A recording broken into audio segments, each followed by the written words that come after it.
మాలో గిలిలో పండేదంతా పుణ్యమే, మా జాబిలికి ఏడాదంతా పుణ్యమే.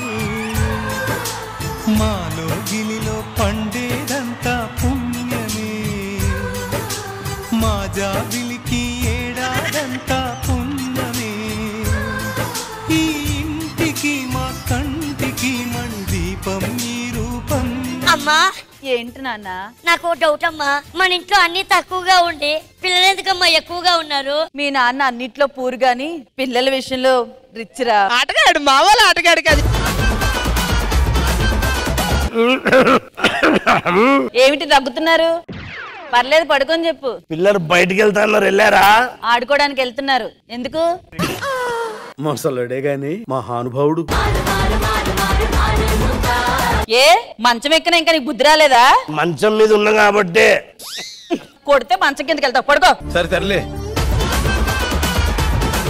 ఆడుకోవడానికి తర్వాత వెళ్దు గాని ప్రోగ్రెస్ రిపోర్ట్ చూపించు. ఇదిగో అమ్మా ప్రోగ్రెస్ కార్డ్. ఈ సున్నాలేంట్రా? మార్కులు తెచ్చుకోవడం ఏంటి?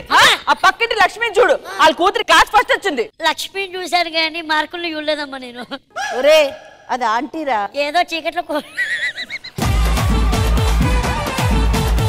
ఏం మాట్లాడుతున్నావురా? కరువు తీస్తున్నావు కదరా యాదవ. అన్నయ్య చూడు ఎంత బుద్ధిగా ఉన్నాడు. అమ్మా నాకు డౌట్, నన్నంటే ఇలా కన్నావు, అన్నయ్యను కూడా నా సేమ్ హైట్ లో ఎలా కన్నావు అమ్మా? అన్నదమ్ములంటే సమానంగా ఉండాలని. ఎత్తుగా పుట్టే బాబుని కనడానికి మనం ఏమైనా రిచ్చా పేదోళ్ళం రా. ఏం చెప్పావురా? అరే తమ్ముడు, మన ఇంట్లో దరిద్ర లక్ష్మి ఉందిరా, మన అందుకనే మన బతుకులు ఇట్లా తగలేడ్డాయి. నేను చెప్పా అమ్మ ఎప్పుడో తరిమేద్దామని, దీన్ని ఉంచుకుంటా అన్నారు. ఇదే మన ఇంటికి దరిద్ర లక్ష్మి. ఎంత మాట అన్నావురా? ఎంత మాట? ఇంట్లోంచి పోతాను. పోవే, మేము అదే చెప్తున్నాం. ఏరా అన్నయ్య చూడు ఎంత బుద్ధిగా ఉన్నాడు. జల్లి వెళ్ళిపో అమ్మా. ఇంతకుముందు అన్నయ్యకి బుగ్గలుండే ఏమయ్యాయి? అన్నం తినగలిగే స్తోమత మనకెక్కడుందిరా? ఆకలేసి బుగ్గలు తినమన్నాను నేనే. అమ్మా నీకు కూడా అమ్మనేరా? అమ్మా ఒరే అమ్మా అనగరా బాబు.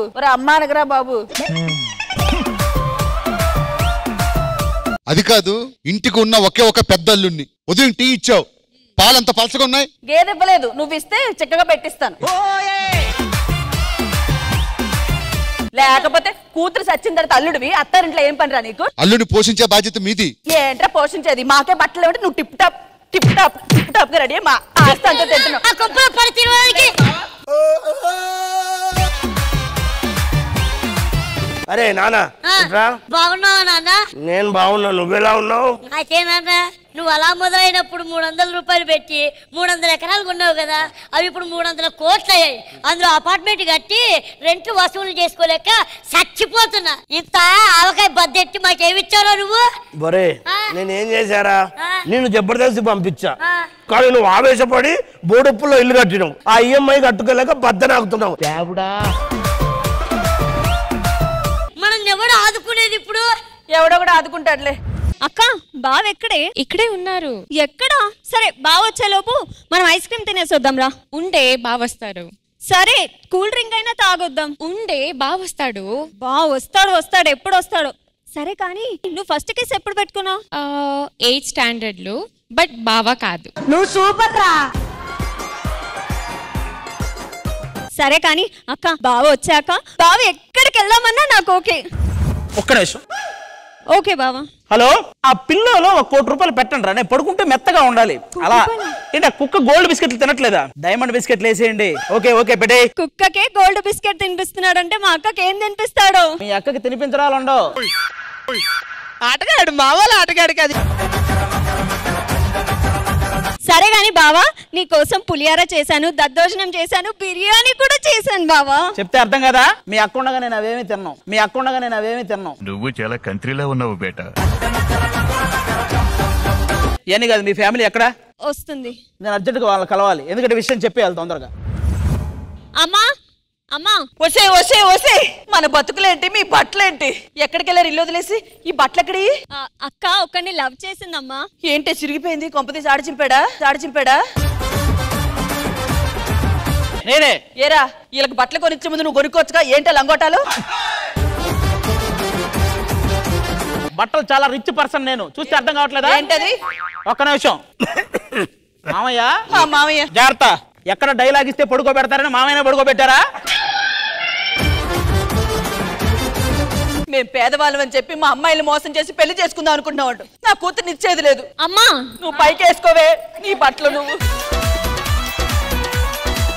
నేను ఆయనే చేస్తాను. ఏం చేస్తావే? నీ గ్లమ్మడా, నీ గ్లమ్మడా. ఏమ్మా ఇదిగో మీ అమ్మాయి ఉంది కదా, మీ పెద్ద అమ్మాయి, దాన్ని నేను లవ్ చేశా. మీరు ఒప్పుకుంటే పెళ్లి చేసుకుంటా. ఏం చేసావురా నా అక్కని? చెప్పురా, ఏం చేసావు? నేనేం చేయలేదురా, చేస్తే అయిపోయేది కదా పెళ్లి. అంటే మా అమ్మాయి నువ్వు టచ్ చేయలేదా? లేదు. టచ్ చేయకుండా పిల్లల్ని కనడానికి మా నాన్నలను మంగళవారమా ఆదివారం? ఆదివారం నువ్వేం చెప్పావు నీకైనా అర్థమైందా? ఆయనకి ఒకటి ఏదైనా టాబ్లెట్ అయింది. మింగే మింగే మింగే అది కాదు, షో నుంచి. ఏంటి నువ్వు నా కూతురు చేసుకుందని డిసైడ్ అయ్యావా? సరే చేసుకుంటే చేసుకున్నావు. నా కుటుంబాన్ని మొత్తం సెటిల్ చేశాక అప్పుడు దాన్ని పెళ్లి చేసుకో. దానికోసం ఏమైనా సెటిల్ చేస్తా. సరే మీకున్న బాధలన్నీ నేను సెటిల్ చేస్తా, ఆ తర్వాతే మీ అమ్మాయిని పెళ్లి చేసుకుంటా. బావా మరి నా పరిస్థితి ఏంటి? ఆ తర్వాత నీ సంగతి కూడా చూస్తా. ఒక్క నిమిషం. ఫ్యామిలీ మొత్తం సెటిల్ చేయాలంటే ఒక్కొక్కడికి ఒక్కొక్క కోరికలు ఉంటాయి. ఇప్పుడు అన్ని కోరికలు నేనే తీర్చాలంటే నాకు ఒక సపోర్ట్ కావాలి. ఎవరిని తెస్తావేంటి? శ్రీదేవి డ్రామా కంపెనీ అని ఒక కంపెనీ ఉంది. వాళ్ళని పిలిచామనుకో, మీ బాధలన్నీ సెటిల్ చేయడానికి వాళ్ళు కూడా నాకు తోడ్పడతారు. వాళ్ళు వస్తున్నారు, మీరు వెళ్ళి కూర్చోండి. ఇంద్రజ గారు నిజంగా చాలా అందంగా ఉన్నారు మీరు ఈ రోజు మీరే చాలా అందంగా ఉన్నారు తెలుసా? మీరు అబ్బా లేదు మీరు. మన ఈ బయట చెట్టు బయట ఒక తాడి చెట్టు ఉంటది, దాని మీద ఒక కోతి ఉంటది. దానికి చెప్పుకోండి ఈ కబుర్లన్నీ. అయితే మీరు అక్కడ ఉండాలి కదా, ఇక్కడేం చేస్తున్నారు? వచ్చిందండి అయ్యారు అయ్యారు. సరే ఏ మాటగా ఆ మాట ఏంటి మొత్తం లుక్ మారింది? అంటే చిన్న పెళ్లి జరగబోతుంది మనకి. అరే ఆది గారు మీకు పెళ్లి జరగబోతుందంటే ఒక పక్క సంతోషంగా ఉంది, ఒక పక్క బాధగా ఉందండి. బాధ దేనికి? బాధ ఆ అమ్మాయి జీవితం నాశనం అయిపోతుంది అని. మరి సంతోషం మిగతా అమ్మాయిలందరూ కాపాడతారు కదా అందుకని. ఇవన్నీ కాదు కానండి. మమ్మల్ని ఎందుకు పిలిచారు చెప్పండి. ఏం లేదు, అక్కడ కనపడుతుందా ఆవిడకి 2 కూతుర్లు. ఓహో. అందులో పెద్ద అమ్మాయిని నేను లవ్ చేసా. వాళ్ళు ఏమన్నారంటే ఆ అమ్మాయిని పెళ్లి చేసుకోవాలంటే మా ఇంట్లో అందరి కోరికలు తీర్చాలి, అప్పుడే పెళ్లి చేస్తాం అన్నారు. అంటే సుమారుగా ఎన్ని బాధలు ఉంటాయి? అంటే ఒకడేమో డాన్సర్ అవ్వాలనుకుంటున్నాడు వాళ్ళ ఇంట్లో, ఇంకోడేమో సింగర్ అవ్వాలనుకుంటున్నాడు, ఇంకా చిన్న చిన్న పిల్లలు ఉన్నారు, వాళ్ళేమో గేమ్స్ కావాలి మాకు అని అడుగుతున్నారు. మాకు అర్థమైంది. ఇప్పుడు వాళ్ళ కోరికలు ఏవో నెరవేర్చి హ్యాపీగా మీ మ్యారేజ్ జరిపించాలి అంతే కదా. శ్రీదేవి డ్రామా కంపెనీ ఉన్నది అందుకు. రష్మి ఎంటర్టైన్మెంట్ స్టార్ట్ చేయాలంటే మీరు అక్కడ మీరు ఇక్కడ అంతే. సరే ఇప్పుడు మీ కోరికలు అలాగే మీరు పెళ్లి చేసుకోబోయే అమ్మాయి ఫ్యామిలీ వాళ్ళ కోరికలు తీరాలంటే మా శ్రీదేవి డ్రామా కంపెనీకి సంబంధించిన కొంతమంది ఉన్నారు, వాళ్ళని కూడా పిలిచేద్దాం. Okay, so let's welcome my Sridevi drama company. ఏంటి వీళ్ళ? అవును వీళ్ళే, అవును వీళ్ళు మా కంపెనీ. వీళ్ళే బాధల్లో ఉంటే ఇక్కడ పిలిచినట్టున్నారు. ఆ ఫ్యామిలీ బాధలు వీళ్ళు ఎదుగుతారా? హలో, బాధలో ఉన్న వాళ్ళకే బాధలో ఉన్న వాళ్ళ ఫీలింగ్ అర్థం అవుతుంది. మీకు ఎంటర్టైన్మెంట్ కావాలా వద్దా? కావాలి. మాట్లాడకుండా నిలబడండి. అదే అన్న సీట్ తీసుకో. దేనికిరా? నాకు కొడుకు పుట్టాడు. అమ్మయ్యా నా కష్టం వేస్తలేదు. అలా సహర్ భలే ఉందన్న, తనను చూడగానే గుంటెలో గంటలు మోగించా. మోగించావా? నేను ముగించాలి. సో ఇంద్రజ గారు శ్రీదేవి డ్రామా కంపెనీ ప్రామిస్ చేసినట్టు డెలివరీ ఇచ్చింది. ఓకే డెలివరీ ఇచ్చారు. అసలు నాకు ఇప్పుడైతే అల్లుడు. అబ్బా ఆ మాట ఎంత బాగుంది. ఆగాగు, నా కూతుర్ని ఇప్పుడే నీకు ఇచ్చేయాలని ఉంది నాకు. కానీ అంతకంటే ముందు ఎందుకో ఇన్ని సెగ్మెంట్లు చూసాక ఇంకొక సెగ్మెంట్ చూడాలి. ఇంకొక సెగ్మెంట్ మన దగ్గర కావాల్సిన. హలో రే, ఇంకొక సెగ్మెంట్ అంట, ఒక 30,000 పంపించు. ఏంటి మొత్తం డబ్బులన్నీ అయిపోయినాయా? మీ పేదరికం పోగొట్టడానికి వచ్చి నేను పేదవాన్ని అయిపోయానా? సర్లే, ఎలాగో మీ బాధలు తీరినాయి కదా, అమ్మాయిని ఇచ్చి పెళ్లి చేస్తే. నా కూతుర్ని పేదోడికి ఇచ్చి పెళ్లి చేయనమ్మా. దరిద్రం దరిద్రం. రండ్రా. ఏంటి అమ్మాయి కూడా?